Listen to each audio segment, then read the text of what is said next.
Hello students, कैसे आप सब। आई होप आप सभी अच्छे होंगे। आज हम क्लास 12th फिजिक्स का एक important chapter ray optics and optical instrument start करेंगे। उसको स्टार्ट करने से पहले, इससे जस्ट पहले फिजिक्स के पार्ट 1 में हमने लास्ट चैप्टर किया होता है इलेक्ट्रोमैग्नेटिक वेव्स। उसके बारे में थोड़ी बेसिक सी जानकारी हम एक बार थोड़ा सा रिकॉल कर लेंगे ताकि हमें इस चैप्टर में हेल्प मिले। तो इलेक्ट्रोमैग्नेटिक वेव्स में हमने पढ़ा कि भाई इलेक्ट्रोमैग्नेटिक वेव्स की जो फैमिली है वो बहुत बड़ी है, बहुत सारी तरह की उसमें वेव्स आती हैं। जैसे कि उसमें कुछ ऐसा होता है,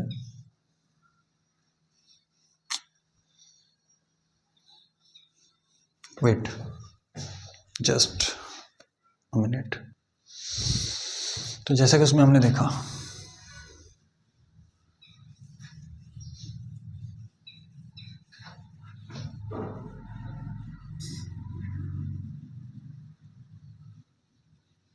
देखिए, बहुत सिंपल सी बात है, यहाँ पे थोड़ा एम्पलीट्यूड को बराबर सही रखना है।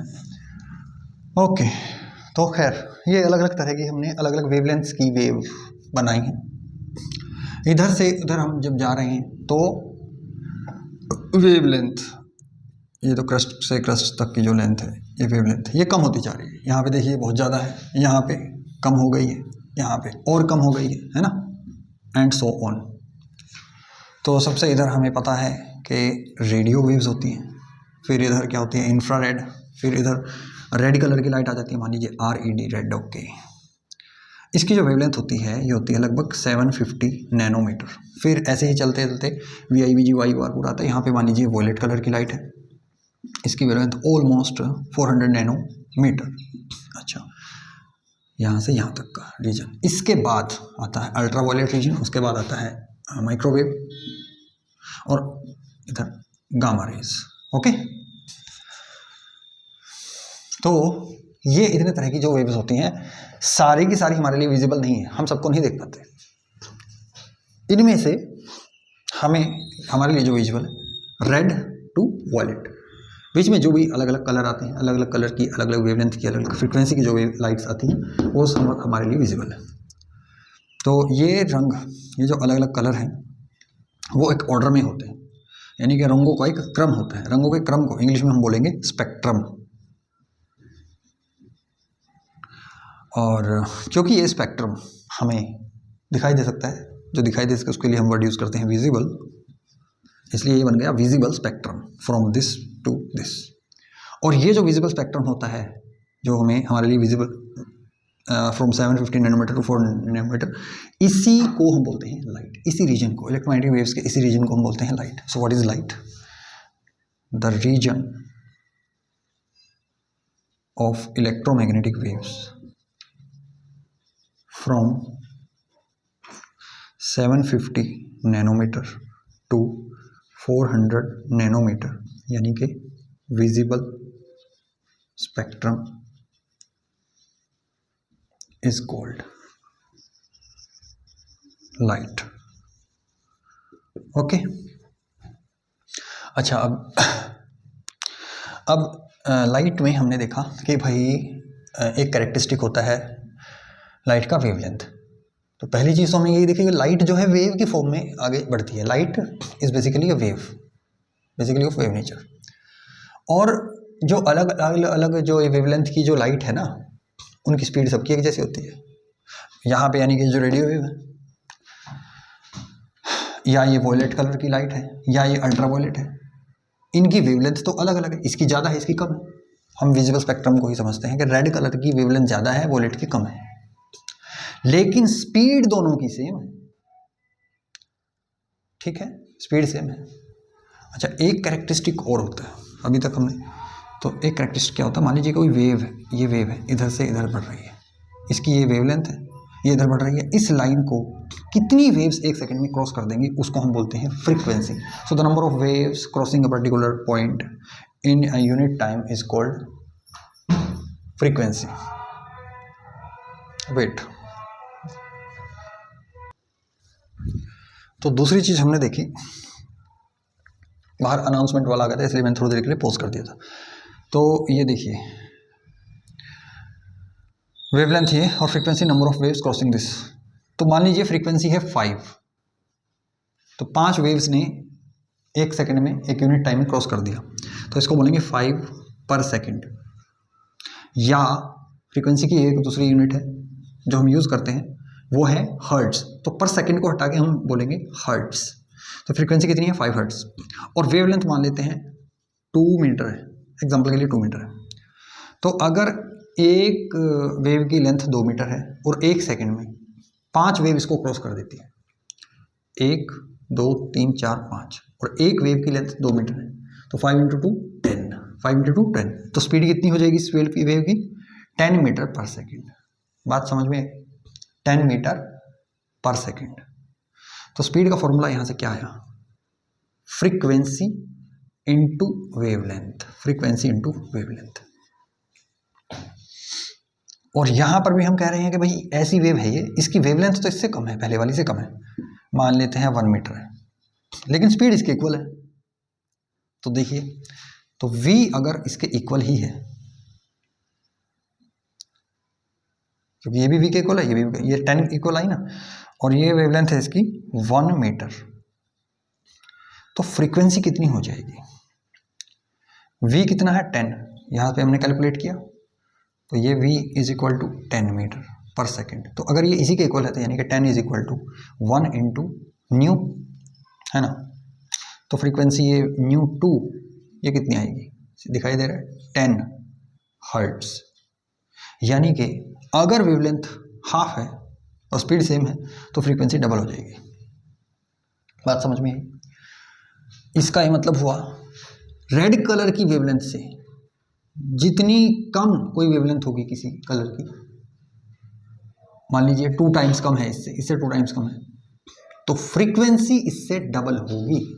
इधर कोई होगी ना इसके हाफ, 375 नैनोमीटर की कोई वेव होगी इधर, इस वेव की फ्रीक्वेंसी इससे डबल मिलेगी, क्योंकि स्पीड सेम है। ठीक है, इधर से इधर जब हम जा रहे हैं तो वेवलेंथ कम होती जा रही है और फ्रीक्वेंसी बढ़ती जा रही है। इसका इंपॉर्टेंस है, इसका आगे इंपॉर्टेंस है, इसलिए मैं बता रहा हूँ। फॉर्मूला यहाँ पे जो की फॉर्मूला है, ये याद रखिएगा कि जो स्पीड है, या speed of light in vacuum, speed of light in vacuum, उसका सिंबल c होता है। अब इससे आगे बढ़ते हैं, ये फॉर्मूला याद रखिएगा कि speed of light in vacuum, उसका सिंबल c होता है। This is equal to frequency into wavelength ही होता है, यानी कि वैक्यूम में जितनी फ्रीक्वेंसी इंटू वैक्यूम में वेवलेंथ है। अब वैक्यूम में फ्रीक्वेंसी, ये फ्रीक्वेंसी तो कहीं पे भी नहीं बदलती, वेवलेंथ बदलती है मीडियम के हिसाब से। तो ये डेफिनेशन हो गई, आगे बढ़ते हैं इसको।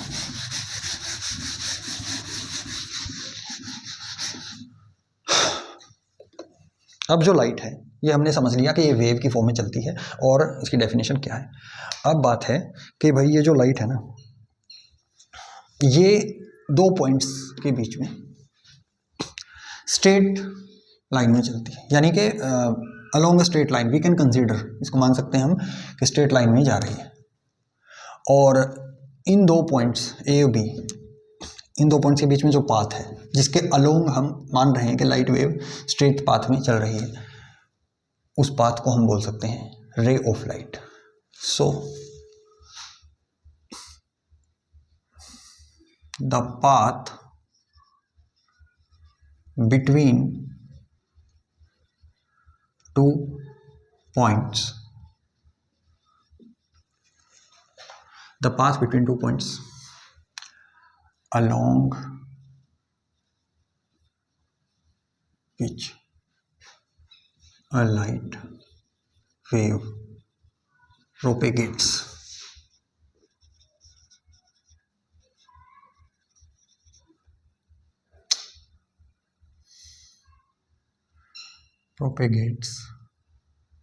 is called ray of light।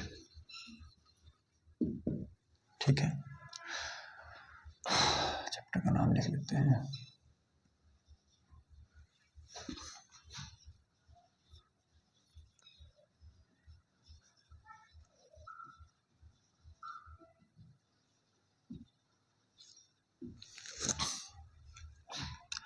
अब मान लीजिए कोई लाइट का सोर्स है S, यहां से कोई लाइट रे चली, तो ये पॉइंट मान लीजिए S ही है और ये पॉइंट मान लीजिए A है। कोई भी 2 पॉइंट हो सकते हैं, इन दोनों के बीच में। एक्चुअल में तो लाइट ऐसे वेव की फॉर्म में जा रही है, बट हम मान रहे हैं कि भाई कोई लाइट वेव स्ट्रेट पाथ में चल रही है, तो इस पाथ को हम बोलेंगे रे।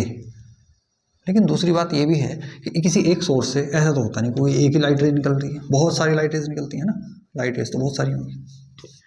तो इन लाइट रेज का जो बंडल होगा, जो ग्रुप होगा, इसको हम बोलेंगे beam. So a bundle of light rays is called beam of light. Bundle of light rays is called beam of light. आगे बढ़े। ये जो बंडल होगा ये अलग अलग टाइप का हो सकता है, डिपेंड करता है सोर्स कैसा है। पॉइंट सोर्स है, ऐसे ऐसे होंगी लाइट रेस, है ना, फैलती हुई चारों तरफ। इसको बोलेंगे diverging beam. Diverging beam of light. दूसरा ऐसा भी हो सकता है कोई, इधर हमने मान लीजिए यहाँ पर एक कॉन्वेक्स लेंस रख दिया, बहुत ही स्ट्रॉन्ग, बहुत ही ज़्यादा पावरफुल, तो ये क्या करेगा, इसको कन्वर्ज कर देगा, ऐसे ऐसे करके इधर जाएंगे। कॉन्वेक्स लेंस, लेंसेज के बारे में हम आगे पढ़ेंगे। इस तरह की बीम को हम बोलेंगे converging beam. Converging beam of light. But ऐसा भी हो सकता है कि जैसे कि सन है बहुत दूर है, वहाँ से लाइट रेज जो आ रही है वो लगभग पैरेलल आ रही है, लगभग पैरेलल, ठीक है ना, लगभग क्या पैरेलल ही आ रही है वो। तो इस तरह के बोलेंगे हम parallel beam of light. Parallel beam of light. चलिए डन। अगली चीज है, अभी बता देते हैं इसमें, कि स्पीड ऑफ लाइट या वेलोसिटी ऑफ लाइट। जो अभी एट प्रेजेंट जो एक्सेप्टेड वैल्यू है velocity of light in vacuum की, वो है द प्रेजेंटली, इन फ्यूचर कुछ बदल जाए we don't know, the presently accepted value of speed of light in vacuum is 2.99792,458 into 10⁸ metre per second. ये है its symbol is C. Velocity of light in vacuum का जो symbol है सी है। तो हमने देखा कि बहुत ज़्यादा कम नहीं है 3 से, तो फॉर द कन्वीनियंस, सुविधा के लिए हम इसको सी को मान लेते हैं लगभग equal to 3 into 10⁸ metre per second. हमें यही वैल्यू यूज़ करनी है, हम इसी वैल्यू को यूज़ करेंगे। ओके, इससे ज़्यादा स्पीड कहीं पे पॉसिबल नहीं है। ये जो लाइट है किसी भी मीडियम में जाएगी तो स्पीड इससे कम ही होगी, ज़्यादा नहीं होगी, ठीक है।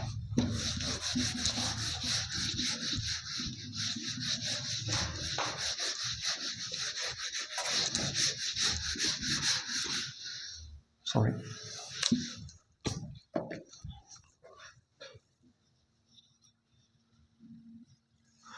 चलिए आगे बढ़ते हैं। अब अगर ये जो लाइट रे है ना, लाइट किस तरह से बिहेव करती है, अलग अलग सरफेस से जब टकराती है वो किस तरह से बिहेव करती है वो देखते हैं।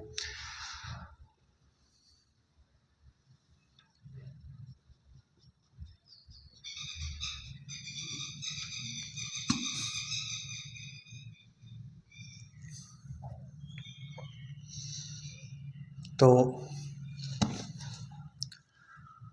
ये मान लीजिए कोई सरफेस है, कैसा सरफेस है, ये बहुत ही स्मूथ सरफेस है, प्लेन सरफेस है।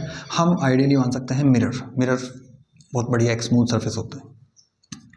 रफ सरफेस के केस में भी हम देखेंगे क्या होगा, बट पहले स्मूथ सरफेस के केस में देखते हैं। ये कोई स्मूथ सरफेस है और इधर एक लाइट का सोर्स है एस एक लाइट का सोर्स है। इधर से लाइट रेज चारों तरफ जाएंगी, तो कोई लाइट रे इस तरह से आएगी। ये लाइट रे एस से इस मिरर की तरफ आ रही है, इधर से इधर आ रही है। इसको दिखाने के लिए यहाँ पे हम एक एरो डाल देते हैं। इज इट विजिबल और नॉट, ठीक है। एस से इसकी तरफ आ रही है, जिस पॉइंट पर टकराएगी इस पॉइंट को हम बोलेंगे पॉइंट ऑफ इंसिडेंस। तो इसको हमने नाम रख दिया ए, पॉइंट ऑफ इंसिडेंस है। ये लाइट रे इसे टकराने के बाद यहाँ पे मान लीजिए एयर है, तो एयर में ही वापस इस तरह से चली जाएगी। इसको अच्छी तरह समझने के लिए ये जो पॉइंट ऑफ इंसिडेंस है, यहां पर हम एक नॉर्मल ड्रॉ कर लेते हैं। नॉर्मल क्या होता है? नॉर्मल होता है ये सरफेस के ऊपर जब भी हम बताते हैं 90 डिग्री का एंगल बनाया है किसी लाइन ने, हम बोलेंगे नॉर्मल। नॉर्मल का मतलब है चारों डायरेक्शन से 90 डिग्री का एंगल बनाए हुए हैं। ओके, तो ये नॉर्मल ड्रॉ कर लिया। अब ये जो इंसिडेंट लाइट रे है इधर से इधर आई, यहाँ टकरा के इधर जा रही है, एरो। एरो डालना अक्सर स्टूडेंट्स भूल जाते हैं, आपको ध्यान रखना है, एरो डालनी नहीं भूलनी। ये इस रे को बोलेंगे इंसिडेंट लाइट रे। इंसिडेंट लाइट रे और नॉर्मल के बीच में जो एंगल होगा उसको बोलेंगे एंगल ऑफ इंसिडेंस। ये है रिफ्लेक्टेड लाइट रे। रिफ्लेक्टेड लाइट रे और नॉर्मल के बीच में जो एंगल होगा उसको बोलेंगे एंगल ऑफ रिफ्लेक्शन। बात समझ में आई? और लाइट रेज का, एक मिनट, कोई अनाउंसमेंट वाला है, वेट।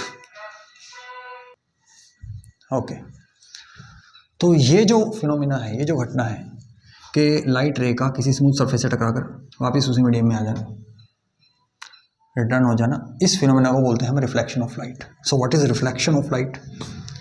इधर लिख लेते हैं। तो ये जो हम पढ़ रहे हैं अभी, रिफ्लेक्शन ऑफ लाइट पढ़ रहे हैं।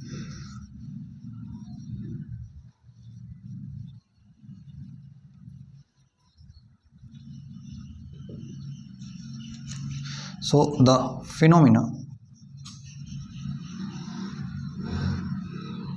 of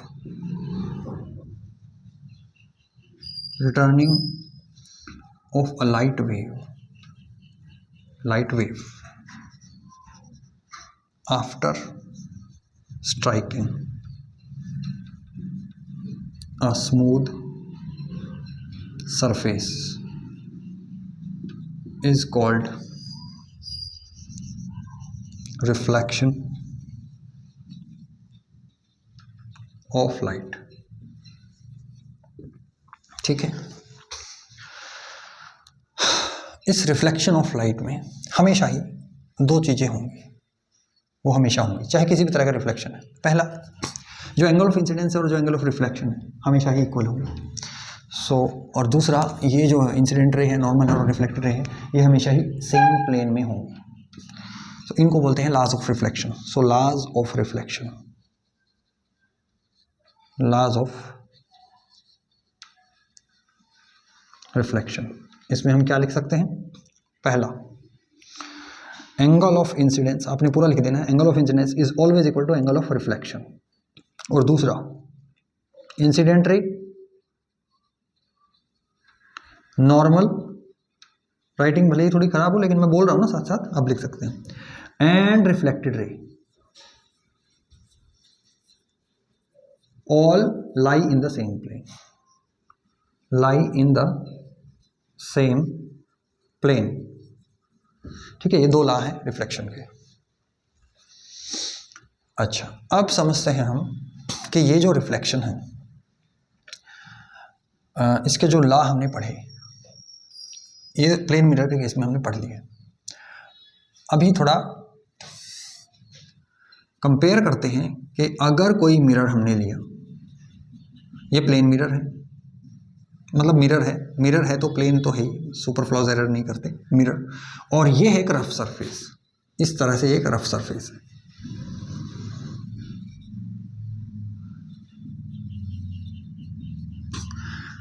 एक पैरेलल बीम ऑफ लाइट इस मिरर की तरफ आ रही है इस तरह से, तो ये parallel beam of light reflection के बाद भी पैरेलल ही रहती है और इस तरह से चली जाती है रिफ्लेक्ट होने के बाद। बट सेम, इसको हमने हटा के ये लगा दिया, समझ low beam of light same थी, वही parallel beam of light, sorry,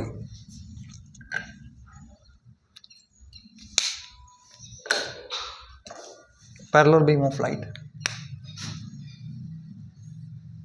ये ठीक है। बट इस बार हमने देखा कि ये लाइट रे चली गई ऐसे, ये लाइट रे चली गई ऐसे, और ये वाली लाइट रे चली गई इस तरह से। अब यानी कि जो यहां पर रिफ्लेक्टेड बीम है वो पैरेलल नहीं है, इंसिडेंट पैरेलल थी, यहां पर इंसिडेंट भी पैरेलल और रिफ्लेक्टेड बीम भी पैरेलल। तो क्या हम ये बोल सकते हैं कि यहाँ पर रिफ्लेक्शन के लॉज को फॉलो नहीं किया गया? तो कुछ स्टूडेंट्स या ज़्यादातर स्टूडेंट्स बोलते हैं कि नहीं हुआ। ऑलमोस्ट सभी स्टूडेंट इस पॉइंट पर आकर बोलते हैं कि यहाँ पर इस पॉइंट पर रिफ्लेक्शन ऑफ लाइट रेज का लॉज ऑफ रिफ्लेक्शन का फॉलो नहीं किया गया है। बट ऐसा नहीं हुआ है यहाँ पे भी, क्योंकि laws of reflection are valid for light rays, not for beam. पहली चीज़ तो ये है। दूसरा, अगर हम अकेली अकेली रे को देखेंगे, रे को अगर हम देखेंगे, देखिए ये इस पॉइंट को अगर हम देखें, इसको अगर थोड़ा जूम करें यहाँ से, तो यहाँ पे हम देख सकते हैं कि भाई इस पॉइंट से इस तरह का सरफेस है जिससे ये लाइट टकराई थी, ऐसे टकराई, तो यहाँ पर इस पॉइंट पर एंगल ऑफ इंसिडेंस है, ये पॉइंट एंगल ऑफ इंसिडेंस, यहाँ पे नॉर्मल ड्रॉ करो ना, ये नॉर्मल हो गया और ये लाइटें चली गई ऐसे, तो angle I angle R equal तो हुए। सेम केस यहाँ पे, ये देखो नॉर्मल, देखिए किस तरह से जा रहा है, यहाँ पे देखिए नॉर्मल किस तरह से जा रहा है, मतलब ये मैं ठीक से नहीं बना पाया, कुछ इस तरह से नॉर्मल ऐसे जा रहा है। तो ये है एंगल आई, ये है एंगल आई और ये है एंगल आर। इस केस में भी आई और आर इक्वल है, इसका मतलब है ऐसा जो रिफ्लेक्शन होगा उसमें भी वैलिड होगा। अब ऐसा रिफ्लेक्शन ये क्या है? जब प्लेन मिरर या प्लेन सरफेस या स्मूथ सरफेस या फिर मिरर से जब रिफ्लेक्शन होता है उसको बोलते हैं रेगुलर रिफ्लेक्शन, रेगुलर रिफ्लेक्शन। और इसको बोलते हैं इरेगुलर रिफ्लेक्शन या फिर डिफ्यूज्ड रिफ्लेक्शन, डिफ्यूज्ड रिफ्लेक्शन। आगे बढ़ते हैं।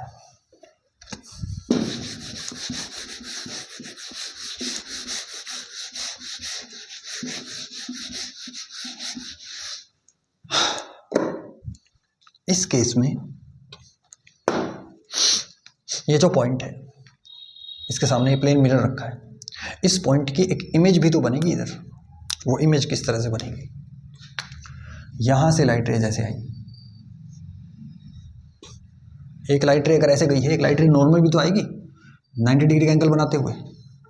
ये लाइट रे इसके क्रॉस तो कर ही नहीं पाएगी, मिरर है, तो टकरा के वापस उसी रास्ते से जाएगी।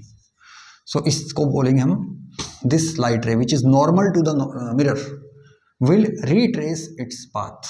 The light ray which is normal to the mirror will retrace its path.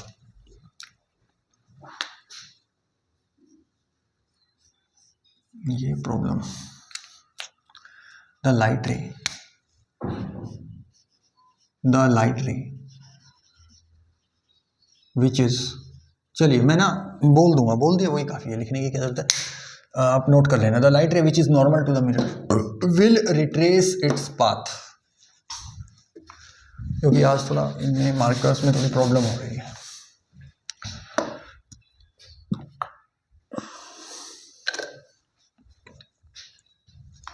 The light ray which is normal to the mirror is will retrace its path, ठीक है। तो अब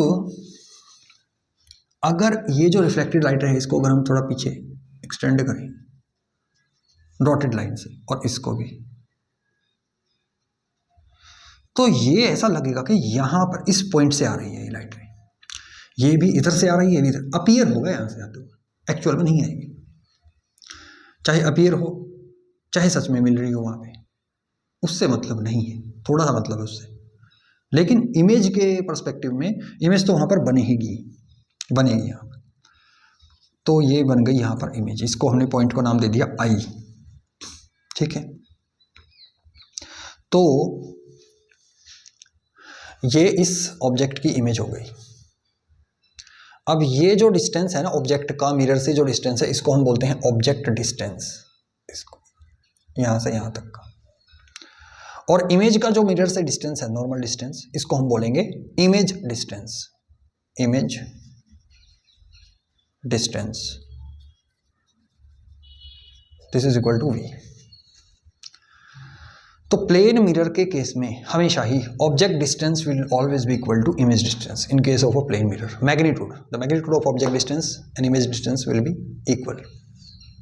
यानी कि हम बोल रहे हैं इस पॉइंट को अगर हम नाम देते बी, तो मैं कह रहा हूं S B will always be equal to B I, magnitude में तो इक्वल होगा, साइन पॉजिटिव नेगेटिव होते रहेंगे। लेकिन अगर ये 10 मीटर है इधर, तो ये भी इधर 10 मीटर होगा, ये 25 सेंटीमीटर है तो ये भी 25 सेंटीमीटर होगा। और इसको हम मैथमेटिकली प्रूव भी कर सकते हैं। So let's see the proof. In triangles S B A, S B A and triangle I B A, I B A. ये एंगल तो 90 डिग्री है दोनों के। Angle S B A is equal to I B ए।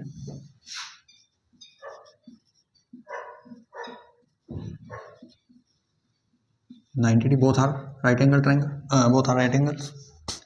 दूसरा, ये side common है, B A, B A is common, common side, ठीक है। और अगर ये एंगल आई है तो ये भी आई ही है ना, क्योंकि इक्वल है, हमने पढ़ा लॉज ऑफ रिफ्लेक्शन में, ये भी आई है। ये अगर आई है तो इसको नॉर्मल को एक्सटेंड करें तो ये एंगल भी आई है। ये अगर आई है, ये टोटल 90 है, ये टोटल 90 है ना, तो ये कितना हो गया 90 माइनस आई, 90 माइनस आई। और ये अगर आई है तो ये भी कितना हो गया 90 माइनस आई, तो ये दोनों भी इक्वल हो गए। यानी कि हम बोल सकते हैं S, angle S A B is equal to angle I A B, angle S A B is equal to angle I A B. तो इसलिए triangles S B A and I B A are similar triangles.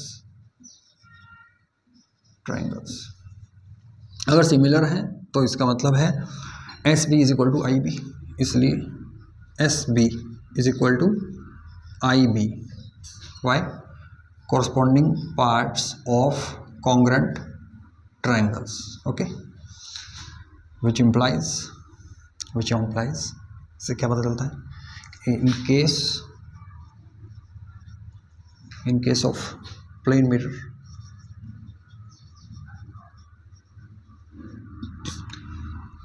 object distance and image distance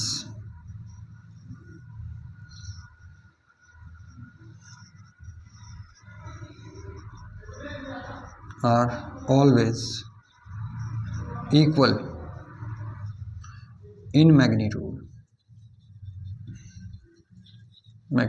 okay. आगे बढ़ते हैं।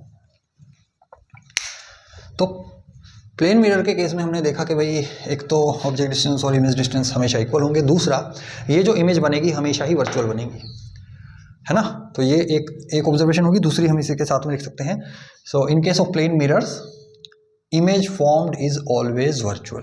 ये भी यहाँ पे हम लिख सकते हैं, image formed is always virtual, image formed is always virtual. और देखते हैं क्या क्या पता लग सकता है हमें, इसको रब करते हैं।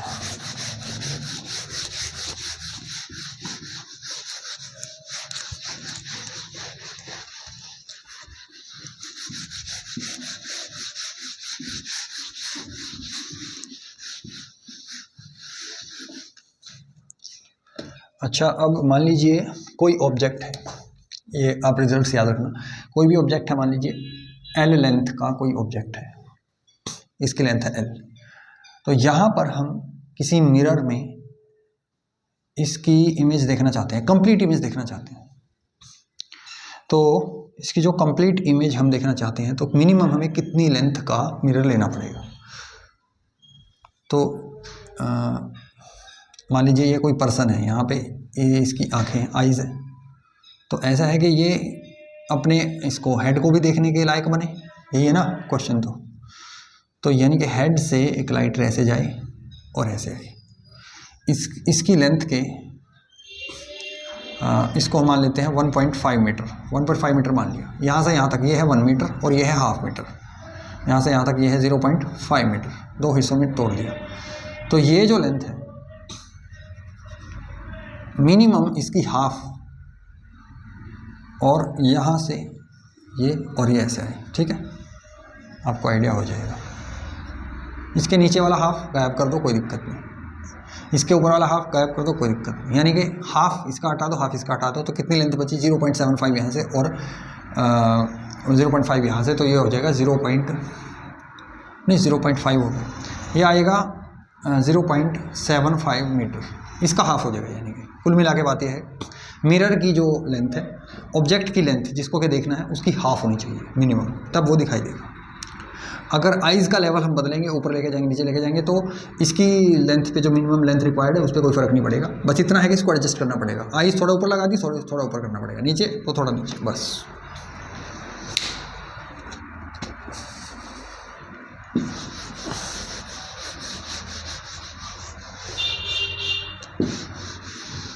अब लॉज ऑफ रिफ्लेक्शन मैंने अभी आपको थोड़ी देर पहले बताए थे, उनके बेस पे एक दो क्वेश्चन कर लेते हैं। पहला क्वेश्चन ये, इधर से एक लाइट रे आ रही है, ये लाइट रे इसके साथ मिरर के साथ एंगल बना रही है 40 डिग्री, तो बताइए इस केस में एंगल ऑफ रिफ्लेक्शन कितना होगा।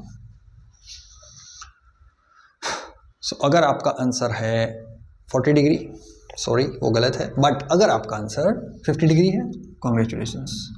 बहुत सारे बच्चे यहाँ पे कच्चा खा जाते हैं कि एक्चुअल में जो एंगल ऑफ इंसिडेंस है वो ये नहीं होता मिरर के साथ जो इंसिडेंट रे बनाती है, नहीं, हमने बताया था नॉर्मल के साथ जो एंगल बनेगा यानी कि 50 degree, this will be angle of incidence. और क्योंकि angle of incidence is equal to angle of reflection, so angle R will also be equal to 50 degree.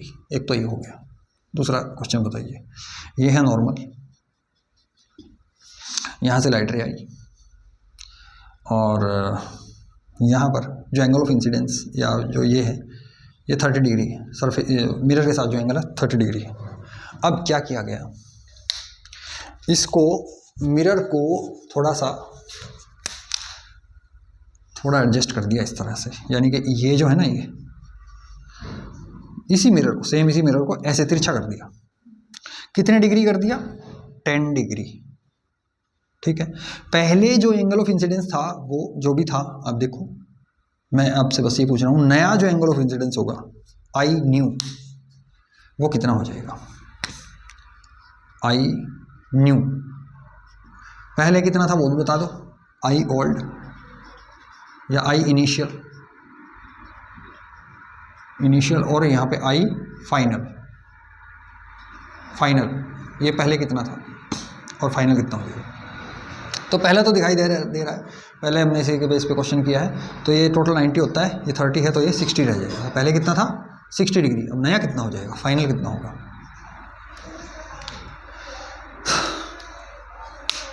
ये राइट रे ऐसे ही जा रही है, इसके साथ हमने छेड़छाड़ नहीं की, तो इसका आंसर हो जाएगा, अगर आपने कर लिया तो ठीक है, इसका आंसर हो जाएगा। क्योंकि नॉर्मल ऐसे कर लिया तो, सॉरी मिरर ऐसे कर लिया तो नॉर्मल भी तो 10 डिग्री ऐसे हो जाएगा ना, नॉर्मल तो ऐसे रहेगा ना, ये 10 डिग्री, तो ये एंगल ऑफ इंसिडेंस यहाँ से यहाँ तक का 60 था, अब 10 डिग्री कम हो जाएगा, तो एंगल ऑफ इंसिडेंस फाइनल हो जाएगा 50 डिग्री आंसर, ठीक है। आगे बढ़ते हैं।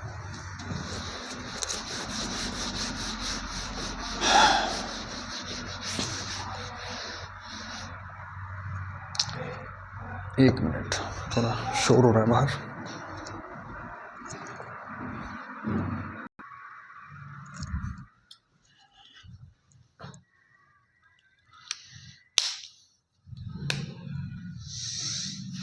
अच्छा एक चीज़ और, मान लीजिए दो मिरर है, प्लेन मिरर, इन दोनों के बीच में एंगल है थीटा, और यहाँ पे कोई ऑब्जेक्ट रख दिया हमने, ये कोई ऑब्जेक्ट है, इसकी कितनी इमेजेस बन जाएंगी। तो इसका सिंपल सा फॉर्मूला है 360 डिवाइडेड बाई थीटा -1।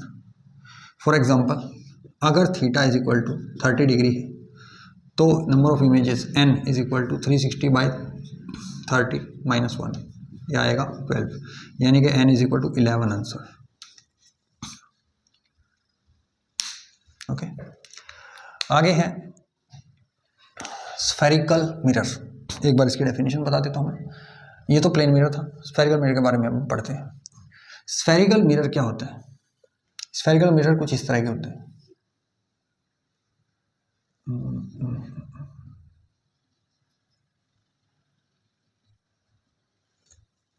मान लीजिए कोई स्फीयर है बड़ा सा, जैसे ये एक स्फीयर है,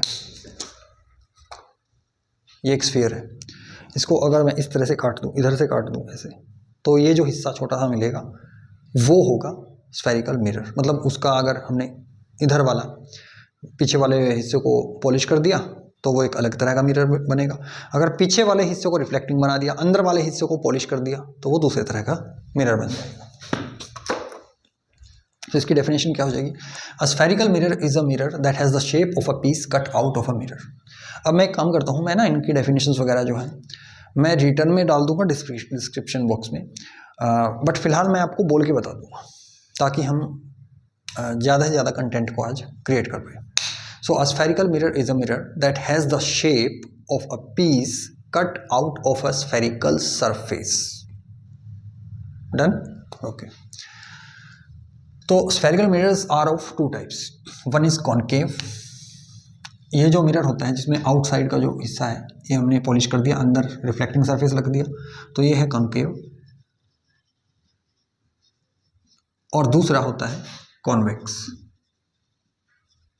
ठीक है, कॉन्वेक्स मिरर दो होते हैं। अब किसी एक मिरर को लेके उसके मिरर के अलग अलग पार्ट्स क्या होते हैं, उनके क्या नाम है, वो हम समझ लेते हैं।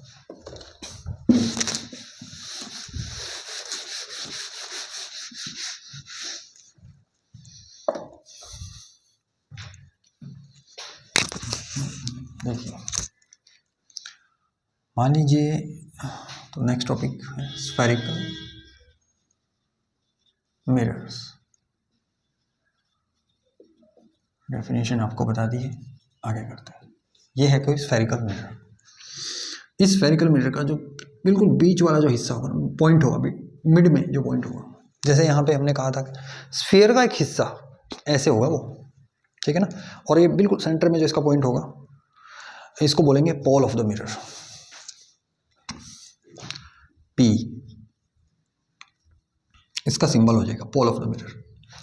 अच्छा, ये जो छोटा हिस्सा है, जैसे मैंने ग्लोब का एग्जांपल लिया था, काट के दिखाया, तो उस ग्लोब तो अपने आप में एक स्फीयर है पूरा, उस ग्लोब का जो सेंटर होगा उसको बोलेंगे सेंटर ऑफ स्फीयर। बट क्योंकि अब ये जो मिरर है वो उस स्फीयर का एक पार्ट है, तो अब इसका जो सेंटर होगा उसको बोलेंगे सेंटर ऑफ कर्वेचर। ठीक है, so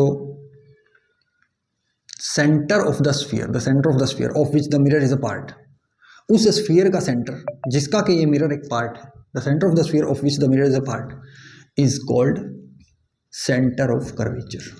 centre of the sphere of which the mirror is a part, the mirror is a part is called centre of curvature. ये हो गया सेंटर ऑफ कर्वेचर, इसको सिंबल दे दिया हमने सी। इन दोनों को, पोल को और सेंटर ऑफ कर्वेचर को अगर हम ज्वाइन करें तब जो हमें लाइन मिलेगी, लाइन मतलब जो इनफाइनेटली चलती रहे लाइन, तब हमें जो लाइन मिलेगी ये,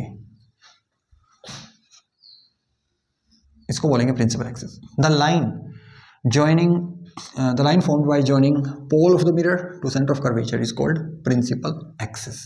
So this is principal axis. आप लिख भी सकते हैं साथ साथ, क्योंकि बोल तो मैं रहा ही हूं। The line formed by joining pole of a mirror to the center of curvature is called principal axis. Okay. अब जो P से लेके C तक का जो डिस्टेंस है इसको बोलेंगे radius of curvature. Okay, so the distance from P to C is called radius of curvature. Distance from P to C is called radius of curvature. अच्छा, पोल के लिए क्या है, द ज्योमेट्रिकल सेंटर और the mid point of the spherical mirror, mid point of the center spherical mirror is called pole of the mirror, या geometrical center of the spherical mirror is called pole of the mirror। एक इसकी definition हो गई, एक ये हो गया, और रेडियस ऑफ कर्वेचर हो गया, एक प्रिंसिपल एक्सिस हो गया। अब देखते हैं और इसके बारे में हम क्या बता सकते हैं। यहाँ से अब आपने 10th में भी पढ़ा है कि भाई फोकल लेंथ, प्रिंसिपल फोकस और फोकल लेंथ क्या होता है, कि मान लीजिए यहाँ से कोई पैरेलल लाइट रे जा रही है मिरर की तरफ, ये पैरेलल लाइट रे गई और यहाँ से इस पॉइंट से हम बोल सकते हैं ये एक नॉर्मल ऐसे जाएगा ना, ये नॉर्मल है, और ये लाइट इस तरह से जाएगी, तो प्रिंसिपल एक्सिस को एक पॉइंट से काटते हुए जाएगी, और जिस पॉइंट से काटते हुए जाएगी उसको हम बोलेंगे प्रिंसिपल फोकस, यही बोलते हैं ना। और ये वाली लाइट रे जो यहाँ से जाएगी ये भी इसी पॉइंट से जाएगी, बट एक्चुअल में ऐसा नहीं होता। एक्चुअल में कैसा होता है, ये लाइट रे जो कि बहुत पास से जा रही है प्रिंसिपल एक्सिस के, जो कि प्रिंसिपल एक्सिस के बहुत पास से जा रही है, ये लाइट रे इस पॉइंट से नहीं जाएगी, ये थोड़ा दूर से जाएगी, ये थोड़ा इससे थोड़ा इधर से जाएगी। तो हमने तो यही पढ़ा था कि जो पैरेलल लाइट रेज हैं प्रिंसिपल एक्सिस को जिस पॉइंट पर काटती हैं वो प्रिंसिपल फोकस होता है। तो क्या इसके अलग अलग प्रिंसिपल फोकस होंगे? क्या दूर वाली लाइट रेज के लिए अलग होगा, पास वाली लाइट रेज के लिए जो प्रिंसिपल एक्सिस के पास से जा रही है उनके लिए अलग होगा? ऐसा नहीं है, मतलब है तो एक्चुअल में तो ऐसा ही है, लेकिन वो कुछ जुगाड़ करके ऐसा किया जाता है कि वो लगभग सेम ही रहे, चाहे वो दूर से जाए, पास से जाए, कहीं से भी जाए। बट इस केस में ऐसा नहीं है। अब दोनों को हम क्योंकि 12th में पढ़ रहे हैं तो थोड़ा डिटेल में समझते हैं।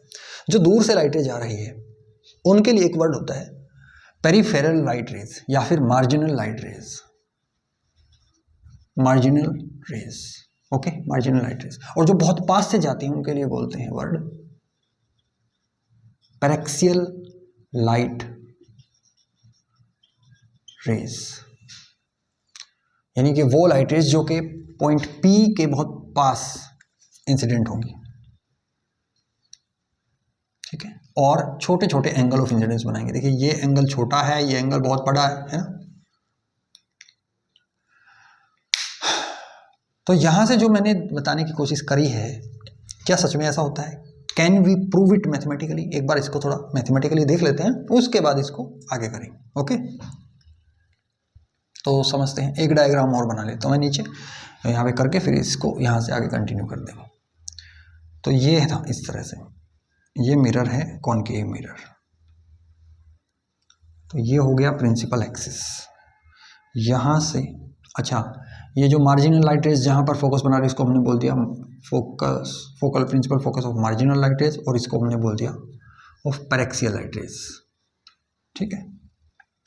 अब देखते हैं इधर, ये ऐसे गई लाइट रे, ये C है मान लो, इधर से नॉर्मल जाएगा और ये एंगल ऑफ इंसिडेंस बनाती हुई ऐसे चलेगी, ऐसा ही है ना, ये R। यहां से हम क्या करते हैं, इस पॉइंट से ये वाला जो F है यहां से एक नॉर्मल ड्रॉ कर लेते हैं, ये नॉर्मल ड्रॉ कर लिया, ठीक है। ये एंगल, हाँ ये 90 डिग्री का एंगल बना लिया, इनके हम नाम रख देते हैं, ये C हो गया, ये मान लीजिए A हो गया, और ये F, और ये मान लीजिए B हो गया। यहाँ से एक नॉर्मल ड्रॉ कर देते हैं, ये मान लीजिए Q हो गया, जो भी, क्योंकि ये P है Q है तो ये वहाँ पे P है। अब हमें क्या प्रूफ करना है? हमें ये प्रूफ करना है that focal length this is the function of angle of incidence. Angle of incidence पर डिपेंड करती है ये लेंथ। तो देखते हैं कैसे।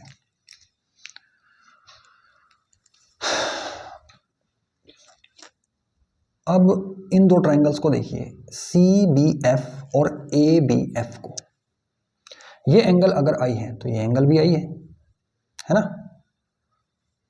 पता है ना, ये दो लाइट रेज पैरेलल हैं, ऐसे चली गई तो ये एंगल और ये एंगल इक्वल होगा by following the same logic. If this angle is I, this will also be I. This is I, this is also I. और ये I है, ये भी I है, क्योंकि ये दोनों तो आपस में इक्वल हैं। तो इन दोनों ट्राइंगल्स में ये दो एंगल हो गए इक्वल, और ये एंगल भी इक्वल हो गया, और एक साइड हो गई कॉमन। तो bye angle side angle congruency rule these two triangles will be congruent। आप समझ गए इतनी बात? देखिए, इन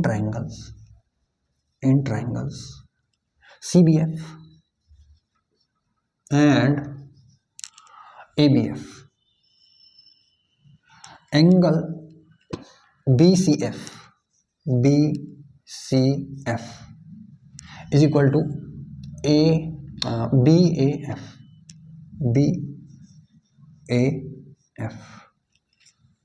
ये एंगल इसके इक्वल है। And angle ABF and CBF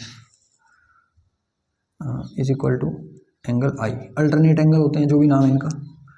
angle ABF is angle CBF, both are 90 degree angles. और BF इज कॉमन, इसलिए ट्रायंगल्स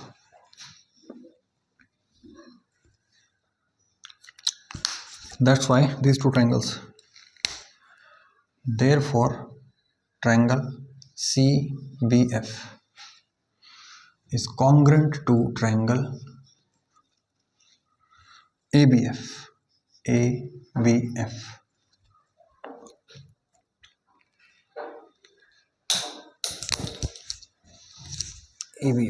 ओके। तो अगर कॉन्ग्रेंट है तो यानी कि CB is equal to AB, which implies CB is equal to AB। कैसे? Corresponding parts of congruent triangles, है ना। अब ध्यान से देखिए, ये है सेंटर ऑफ कर्वेचर और ये इस कर्वेचर के एक पॉइंट तक मिल रहा है। तो क्या ये रेडियस नहीं है इसकी? क्या ये रेडियस नहीं है? Yes, of course it is radius. तो अगर ये रेडियस है और ये इसके इक्वल है, इसका मतलब है ये यहाँ से यहाँ तक कितना हो गया? R/2 हो गया ना भाई, ये दोनों इक्वल है। So this is CA is equal to R और CA is equal to CB plus BA। Now I hope now CA is equal to R यानी कि रेडियस, और and CA is equal to CB plus BA, but both are equal, तो हम बोल सकते हैं यानी कि 2 into CB is equal to R। इसका मतलब है कि CB is equal to R divided by 2, half half हो गए ना। तो यानी कि CB ये भी R/2 और ये भी R/2। अब आगे क्या कर सकते हैं हम इसमें? अगर ये R/2 है, ये भी R/2 है, तो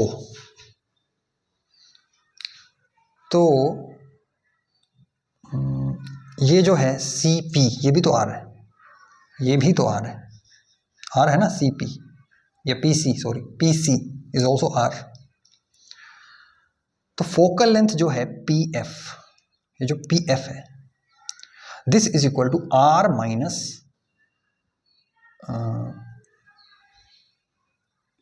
एक मिनट, सो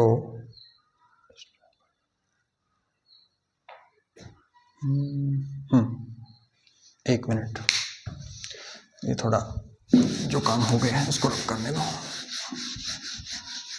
तो अभी तक हमने देखा कि ये जो CB है ये R/2 है, CB is equal to R/2, CB is equal to R/2 is equal to BA। चलिए अब इसको देखिए, इस ट्रायंगल में देखिए CBF, इन ट्रायंगल CBF, ये एंगल I है। तो हम साइड में बनाते हैं इसको थोड़ा अच्छी तरह समझने के लिए। CB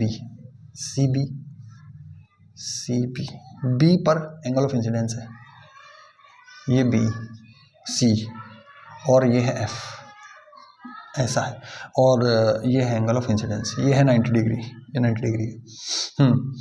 तो इसमें हम देख सकते हैं कि भाई ये कितना होगा, क्या CF कितना होगा? CF, तो CF ये क्या है? हाइपोटेनस इस ट्रायंगल के हिसाब से हाइपोटेनस ट्रिग्नोमेट्री यूज करेंगे हम, और ये है बेस और ये है परपेंडिकुलर। तो base divided by hypotenuse, CB divided by CF is equal to cos theta होता है तो cos I आएगा। तो इसलिए CF is equal to, which implies CF is equal to CB divided by cos I, यही होगा। CF is equal to CB divided by cos I, CF। अब हमारा पर्पस क्या था? हमारा पर्पस था पीएफ फाइंड आउट करना, ये पीएफ। तो पीएफ क्या होगा? PF is equal to PC minus CF. Now PF यही तो फोकल लेंथ है ना, is equal to PC minus CF. Okay, अब पीसी क्या है? आर। पीएफ मतलब फोकल लेंथ, और PF is equal to PC, तो देखो भाई पीसी तो आर है ना, रेडियस, माइनस सीएफ क्या है? CB divided by cos I. But CB क्या है? r/2 है ना, CB is equal to r/2। इसलिए PF is equal to R minus R divided by 2 into 1/cos I, यानी कि हम यहाँ पे लिख सकते हैं cos आई। यही हो गया, आर को कॉमन लो यहाँ पे, इसलिए पीएफ यानी कि फोकल लेंथ, इसलिए PF is equal to R into 1 minus 1/cos 1/2 R 1/2 cos I, 2 cos I. देखिए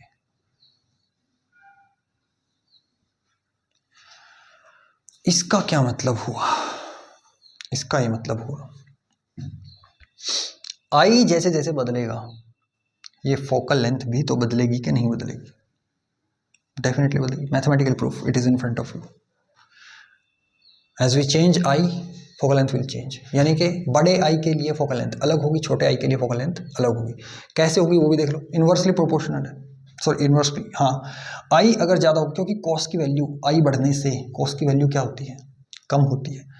छोटे नंबर से हम इसको डिवाइड करेंगे, 1 में से छोटा नंबर माइनस करेंगे, तो आर में से उतना ही कम वैल्यू को माइनस करना पड़ेगा।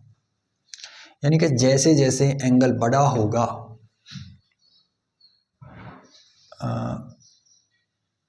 जैसे जैसे एंगल बड़ा होगा फोकल लेंथ छोटी आएगी, छोटे एंगल के लिए फोकल लेंथ बड़ी आएगी। ये बात यहाँ से क्लियर है। इसका मतलब अभी तक हमने जो पढ़ा है कि जो फोकल लेंथ है वो is equal to R divided by 2, not exactly true, पूरी तरह सच नहीं है, लगभग, ठीक है ना, ऑलमोस्ट, अप्रोक्सीमेशन। और वो अप्रोक्सीमेशन क्या होती है, इसके कारण थोड़ी प्रॉब्लम्स भी आती है, वो भी हम देखेंगे। तो इसमें हो क्या रहा है, हमारी जो फोकल लेंथ है दूर वाली लाइट रेज के लिए अलग आ रही है, पास वाली लाइट रेज के लिए अलग आ रही है। और वो कहाँ से कहाँ तक आ रही है? इस पॉइंट के लिए यहाँ पे अगर फोकल लेंथ मिल रही है सबसे ऊपर वाली लाइट रेज के लिए, और सबसे पास वाली लाइट रेज के लिए मान लीजिए यहाँ पर मिल रही है, तो बीच में अलग अलग जगह पर वो फोकल पॉइंट आता है, प्रिंसिपल फोकस जो बोलते हैं। इस रीजन को हम बोलते हैं focal region. Okay, this region is called focal region. But हम चाहते हैं कि फोकल रीजन ना मिले, हम तो चाहते हैं कि एक ही पॉइंट हो, एक ही पॉइंट तक मिले सारे। लेकिन ये तो हम अवॉइड नहीं कर सकते, कोई दूर से भी लाइट रेज जो हैं प्रिंसिपल एक्सिस से दूर से लाइट रेज आ रही हैं मिरर की तरफ, तो उनको तो हम रोक नहीं सकते। लेकिन हम एक काम कर सकते हैं, इसको ऊपर वाले हिस्से को हटा दें, इसको यूज़ ही ना करें, इससे नीचे वाले हिस्से को यूज़ ही ना करें, केवल इतना ही हिस्से का मिरर हम यूज़ करें, छोटा मिरर। यानी कि क्या छोटा हो, जिसका अगर एक मिरर है, ये मान लीजिए इतना बड़ा मिरर है, इसको हमने इस पे उल्टा रख दिया तो ऐसा कुछ दिखाई देगा, इतना बड़ा सर्कल बनाएगा, है ना। लेकिन हमने छोटा कर दिया, इस वाले हिस्से को हटा दिया, इस वाले हिस्से को हटा दिया, अब ये छोटा बन जाएगा, इतना सा बन जाएगा, ऐसा ही तो होगा। तो इधर भी इसका एक डायमीटर था, है ना, ये बड़ा था और ये वाला डायमीटर इसका छोटा हो गया। तो एक मिरर का जो डायमीटर होता है, इफेक्टिव डायमीटर इसको बोल देंगे, इसको बोलते हैं aperture of the mirror. So एक और डेफिनेशन आप नोट कर लीजिए, what is aperture of a diameter, aperture of a mirror. एक मिनट कॉल आइए किसी की, वेट। या हम बोल सकते हैं the diameter of the circular rim of the mirror is called aperture of the mirror. The diameter of the circular rim of the mirror is called aperture of the mirror. तो aperture की definition ये हो गई है। तो हमने यहाँ पे देखा कि हमें मिरर स्मॉल अपर्चर के यूज़ करने चाहिए, और क्यों यूज़ करने चाहिए वो मैंने आपको एक्सप्लेन अभी कर दिया है। इसके कारण क्या प्रॉब्लम आती है, और अगर हम बात करें प्रॉब्लम की, मैं अभी थोड़ा स्पीड से करूँगा क्योंकि मेरे पास कॉल आ रही है अभी, हालांकि मैं समझाऊंगा सारी चीज़ें क्लियरली। ओके, अब इसको करते हैं, इसके कारण और प्रॉब्लम क्या आती है।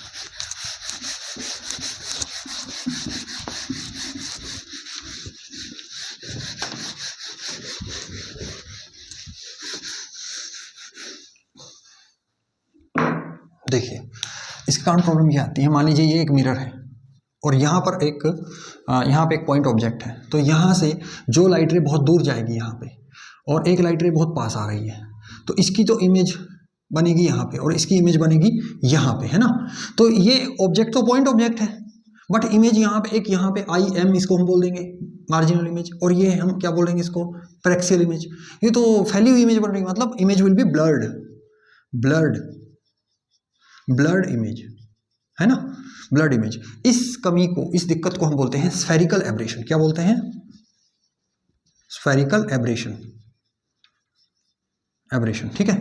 तो why we should use mirrors और even lenses, mirrors and lenses of small aperture to minimize the problem of spherical aberration, समझ आया आपको? ठीक है। एक चीज़ और मैं बता देता हूँ, आज की वीडियो में सोच रहा था कि बहुत सारी इसकी रिफ्लेक्शन की सारी चीज़ें कवर करूँगा, बट अभी हो नहीं पाएगा, मैं नेक्स्ट पार्ट में करूँगा। एक चीज़ और देख लो बस आप, ये अगर कोई मिरर है और ये है प्रिंसिपल एक्सिस, तो इसके बहुत पैरेलल लाइटें जा रही हैं, प्रिंसिपल एक्सिस के पैरेलल नहीं, आपस में पैरेलल है, और ऐसे इधर से आ रही है, प्रिंसिपल एक्सिस के पैरेलल नहीं, आपस में पैरेलल है, ठीक है, और कुछ ऐसे जा रही हैं। तो ये जो लाइट रेज हैं, इनका जो फोकल पॉइंट बनेगा यहाँ पे, लेकिन इनका बनेगा इसके थोड़ा नीचे, इनका बनेगा यहाँ पर, ठीक है। ऐसे ही दूसरी आएंगी तो इनके इधर या इधर ऐसे बनेगा, पर इन सब फोकल पॉइंट्स में एक बात कॉमन है कि ये प्रिंसिपल एक्सिस पर तो एक ही है, बाकी सारे ऊपर नीचे है, पर एक बात कॉमन है, ये सारे के सारे एक ही प्लेन पर होंगे, सबके सब किस पे होंगे? एक ही प्लेन पर होंगे, और इस प्लेन को बोलते हैं फोकल प्लेन, ठीक है। तो फोकल प्लेन की क्या डेफिनेशन हो जाएगी? The plane through the principal focus and normal to the principal axis is called focal plane. The plane through the principal focus and normal to the principal axis is called focal plane. Okay.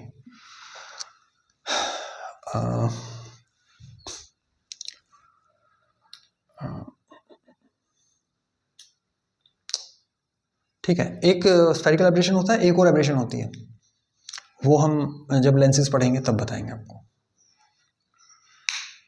ठीक है, इस video में इतना ही, bye.